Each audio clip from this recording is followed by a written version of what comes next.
प्यारे बच्चों, आज हम यूपी बोर्ड इंटरमीडिएट के काव्य खंड का द्वितीय पाठ केकई का अनुताप पढ़ेंगे।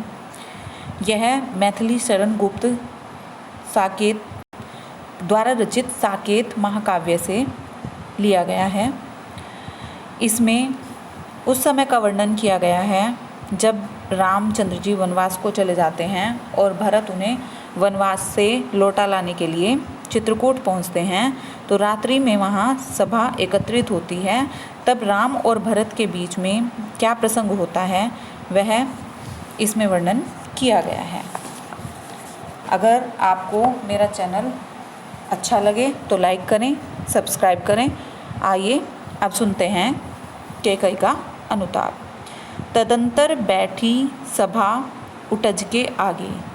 जिस समय राम को लेने के लिए भरत वन में जाते हैं और वे चित्रकूट पहुंचते हैं, तो उस समय चित्रकूट में सभा जो है वो एक पेड़ के सामने बैठी हुई है। तदंतर बैठी सभा उटज के आगे का मतलब एक पेड़ के आगे सभा बैठी हुई है। नीले वितान के तले दीप बहु जागे। नीले वितान का मतलब है नीले आकाश के नीचे। नीला वितान नीले आकाश के नीचे, तले होता है नीचे, दीप बहु जागे। नीचे सब बैठे हुए हैं और वहाँ बहुत सारे दीपक जल रहे हैं। तारागण रूपी बहुत सारे दीपक जल रहे हैं। टकटकी लगाए नयन सुरों के थे वे। और सुर देवता उस समय उस सभा में क्या निर्णय होगा, इस बात पर टकटकी लगाए हुए देवताओं के नयन उस सभा को देख रहे थे। परिणामों उत्सुक उन भयातुरों के थे वे, और उसके परिणाम के लिए वे भय से आतुर थे कि न जाने क्या होने वाला है। उत्फुल्ल करौंदी कुंज वायु रह रहकर, उत्फुल्ल प्रसन्न होकर करौंदी के कुंज, करौंदी के पेड़ से वायु सुगंधित होकर रह रहकर बह रही थी। करती थी सबको पुलक पूर्ण महमह कर, और वह सभी को महकाकर सुगंधित कर कर प्रसन्न कर रही थी। पुलक पूर्ण कर रही थी अर्थात प्रसन्न कर रही थी। वह चंद्रलोक था कहाँ चांदनी वैसी, प्रभु बोले गिरा गंभीर नीरनिधि जैसी। ऐसा प्रतीत हो रहा था कि जैसे वह चंद्रलोक हो, वहाँ इतनी चांदनी फैली हुई थी।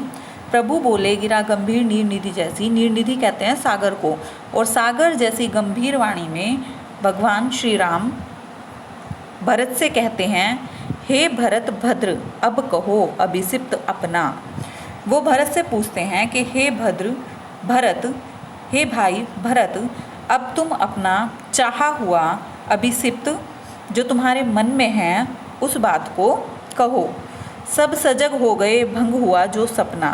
और इस बात को सुनकर सब लोग सावधान हो जाते हैं, सजग हो जाते हैं, और उन्हें ऐसा प्रतीत होता है कि जो वो सपना देख रहे थे वो भंग हो गया है। हे आर्य रहा क्या भरत अभिषिप्त अब भी। फिर भरत कहता है कि हे आर्य, क्या अभी भी कुछ ऐसा है जो इस भरत को प्राप्त नहीं हुआ है। इस भरत के मन में कुछ अभी भी ऐसा रह गया है जिसको वह प्राप्त नहीं कर पाया है। मिल गया अकंटक राज्य उसे जब तब भी, जब उसे संपूर्ण राज्य, सारा सुख सुविधाएं, सब राज्य उसको बिना किसी लड़ाई झगड़े के, बिना द्वेष के मिल गया है, तब भी उसके लिए क्या चाहा हुआ कोई सपना ऐसा रह गया है कि जो वह आपको बताए। पाया तुमने तरु तले अरण्य बसेरा। फिर वह रामचंद्र जी से कहता है कि हे प्रभु राम, आपने तो इस पेड़ के नीचे जंगल में बसेरा पाया है, रह गया अभिषिप्त शेष तद भी क्या मेरा। मुझे सारा राज्य मिल गया है और आप जंगल में रह रहे हैं, इसके बाद भी मेरा क्या अभिषिप्त, क्या सपना हो सकता है। तनु तड़प तड़प कर तप्त तात ने त्यागा। और तात कहते हैं पिता को। पिताजी ने तड़प तड़प कर अपना तनु यानी कि शरीर, अपना शरीर त्याग दिया है। क्या रहा अभिषिप्त और तथापि अभागा, और मुझ अभागे का इससे और ज़्यादा कौन सा सपना अधूरा रह सकता है जो मैं आपको बताऊं। हाँ, इसी आशा के हेतु जनन था मेरा, निज जननी ही के हाथ हनन था मेरा। हाँ, दुख के साथ कहते हैं कि इसी अयश के कारण, यह अयश मुझे प्राप्त हो, शायद इसी के कारण मेरा जन्म हुआ था, निज जननी ही के हाथ हनन था मेरा, और मुझे ये अयश जो है, अयश रूपी मृत्यु जो है वो मुझे अपनी ही माता के द्वारा प्राप्त होनी थी। अब कौन अभिषिप्त और आर्य वह किसका। अब हे आर्य, अब ऐसा कौन अभिषिप्त, कौन सा मेरा अधूरा सपना हो सकता है। संसार नष्ट है, भ्रष्ट हुआ घर जिसका, और यह संसार भी उसके लिए कोई मायने नहीं रखता है, उसके लिए नष्ट ही हो गया है, जिसका अपना सारा घर संसार भ्रष्ट हो गया हो। मुझसे मैंने ही आज स्वयं मुँह फेरा, हे आर्य बता दो तुम ही अभिषिप्त मेरा। आज तो मैं उस दशा में हो गया हूँ कि मेरी खुद से ही नज़र मिलाने की हिम्मत नहीं होती, मैंने अपना मुंह अपने आप से ही फेर लिया है। हे आर्य, अब तुम ही कोई अभिषिप्त, कोई अधूरा सपना यदि मेरा रह गया है तो उसके बारे में मुझे तुम ही बता दो। प्रभु ने भाई को पकड़ हृदय पर खींचा, रोदन जल से सविनोद उन्हें फिर सींचा। प्रभु श्री राम जी ने भाई को अपने तरफ खींचकर अपने हृदय से लगा लिया और अपने आंसुओं के जल से उन्हें भिगो दिया। और रामचंद्र जी कहने लगे, उसके आशय की था मिलेगी किसको, जनकर जननी ही जान न पाई जिसको। कि उसके आशय को या उसके दिल को कौन जान सकता है, उसकी था किसी को भी प्राप्त नहीं हो सकती, जिसकी माता भी उसको जन्म देकर नहीं जान पाई। यह सच है तो अब लौट चलो तुम घर को, चौंके सब सुनकर अटल केकई के स्वर को। वहीं पर केकई भी बैठी हुई थी और केकई जो है इन सब बातों को सुन रही थी। इन सब बातों को सुनकर केकई कहती है कि जब भरत का कोई दोष नहीं है, मैं उसकी माता हूँ, और माता होने के बाद भी जब मैं उसे नहीं जान पाई हूँ, इस बात में भरत का कोई दोष नहीं है, तो जब यह सच तुम जानते हो तो अब हे राम तुम घर को लौट चलो।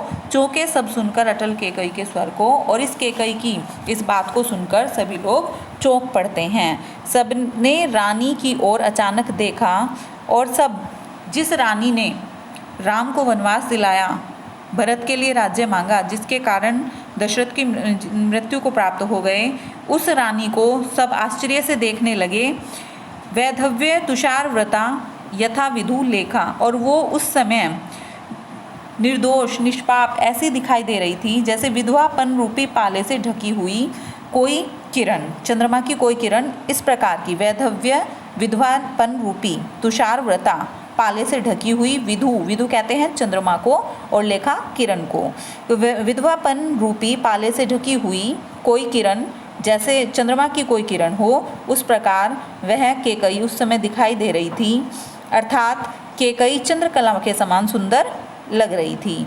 बैठी थी अचल तथापि असंज्ञ तरंगा, वह बिल्कुल अचल बैठी हुई थी, बिल्कुल हिलडुल नहीं रही थी, लेकिन उसके मन में असंख्य विचार चल रहे थे। वह सिंही अब थी हा गोमुखी गंगा, और वह सिंही के समान जो केकई थी वह अब गोमुखी गंगा के समान हो गई थी।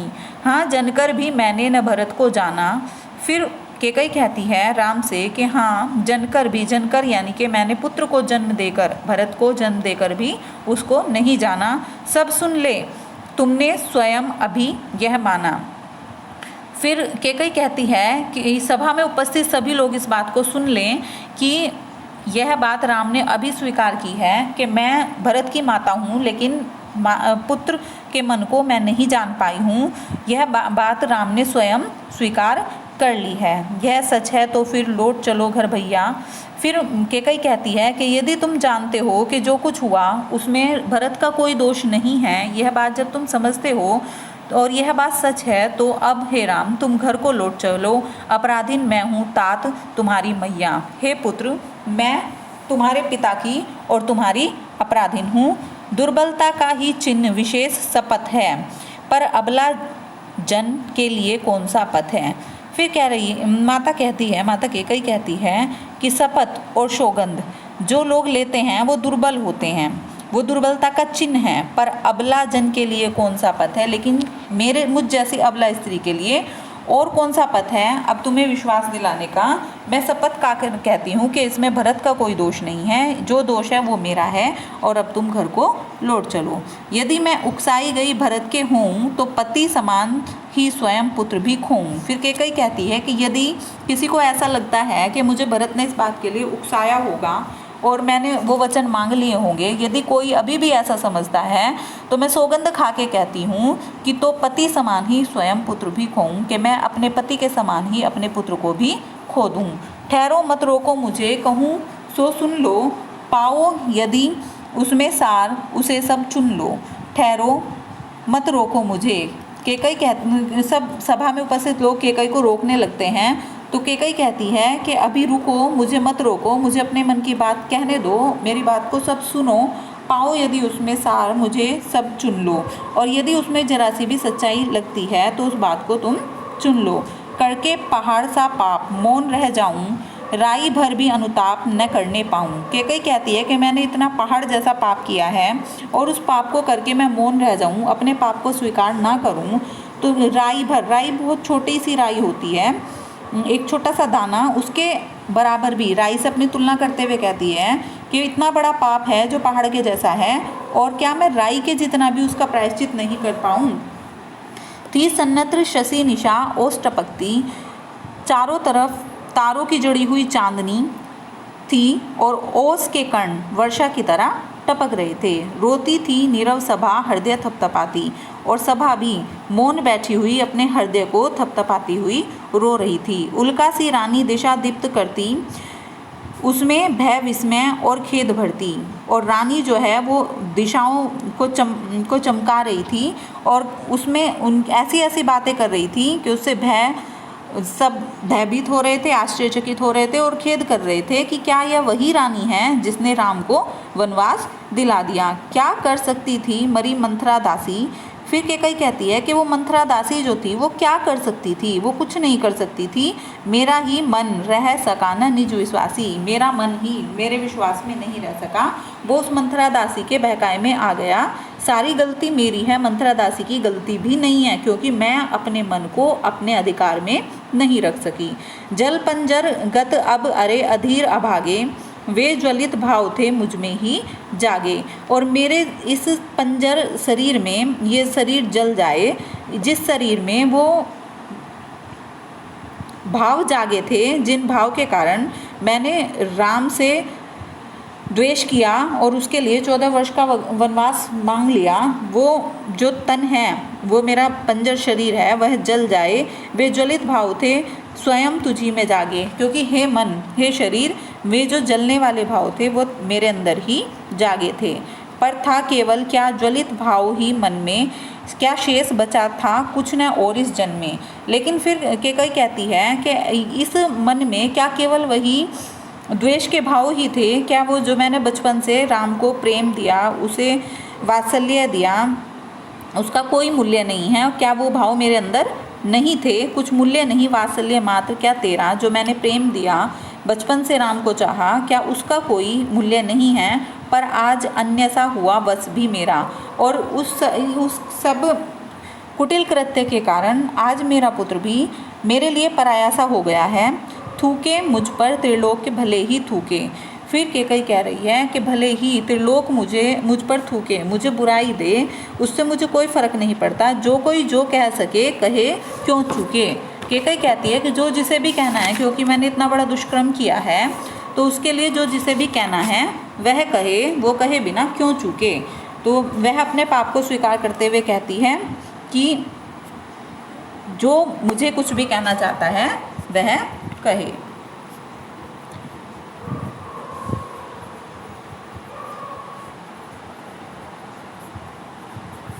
इस वीडियो में इतना ही, आगे दूसरी वीडियो में।